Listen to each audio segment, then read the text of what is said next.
আমাদের এই জীবন কিন্তু কখনো থেমে যায় না। আমরা কিন্তু এই জীবনটাকে চালিয়ে যাই, আর আমরা কিন্তু চলতেই থাকি। জীবনটা চলেই যায়, কখনো এই জীবনটা থেমে যায় না।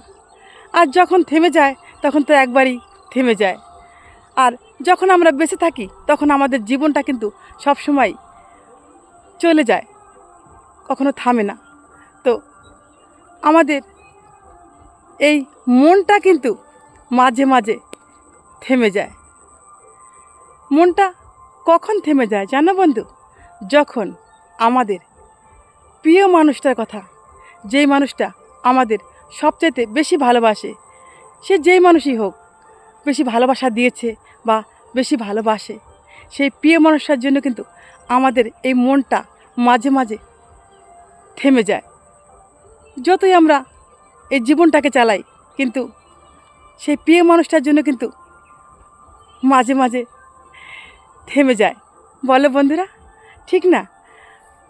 তো আমরা ভাবি যে আমরা এইভাবেই সুখে আছি, এই তো দিব্যি জীবন কাটিয়ে দিচ্ছি। কিন্তু না, এর ভেতরেও একটা কথা থেকে যায়। আমাদের ভেতরে একটা কষ্ট কিন্তু অনেকের ভেতরে থেকেই যায়। যাদের ভেতরে এই কষ্টটা থাকে তারা নিশ্চয়ই তার প্রিয় মানুষটাকে কখনো কাছে পায়নি, তাদের ভেতরে কিন্তু এই কষ্টটা থাকে।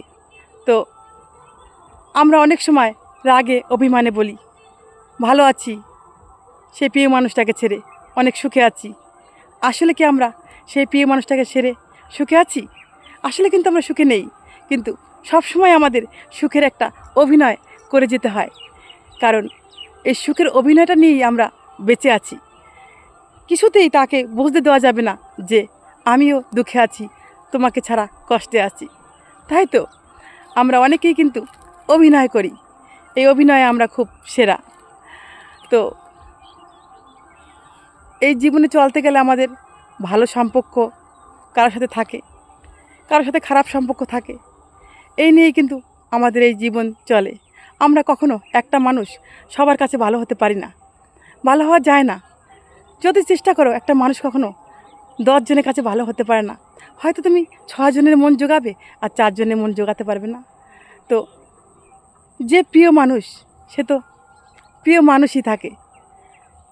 সে প্রিয় মানুষের সুখের জন্য অনেক সময় হয় কি দূরে সরে যায়, যে থাক থাক তবু আমার প্রিয় মানুষটা সুখে থাকুক। তাই তো বন্ধুরা, কিন্তু জীবন আমাদের চলে যেতেই হয়।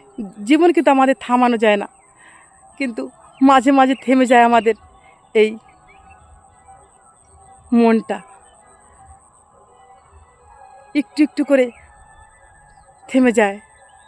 মনে পড়ে যায় সেই শৈশবের কথাগুলি। কিন্তু এই যে সংসার জীবনে, এই চলতি পথে আমরা সময় পাই না সেই আগের দিনের কথাগুলি ভাবার। তারপরেও আমাদের মাঝে মাঝে কিন্তু একটু ভাবতে ভালোই লাগে। বলো বন্ধুরা, যে একটা সময় কিভাবে থাকতাম, এই সংসার কি জানতাম না, রান্না বাড়ার কী চাপ তা বুঝতাম না, খুবই চঞ্চল ছিলাম।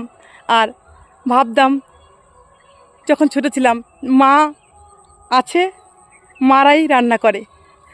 আমি একটা সময় জানতাম যে মারাই রান্না করে, কিন্তু শ্বশুর বাড়িতে আসতে হয়, তারপরে আবার নিজের এই সংসারটাকে নিজের হাতে গুছিয়ে নিতে হয়, তা কিন্তু কোনো দিন জানতাম না। তো বিয়ের পরে আস্তে আস্তে জেনেছি, খুব ছোটো থাকতে বিয়ে হয়েছে, তখন জেনেছি।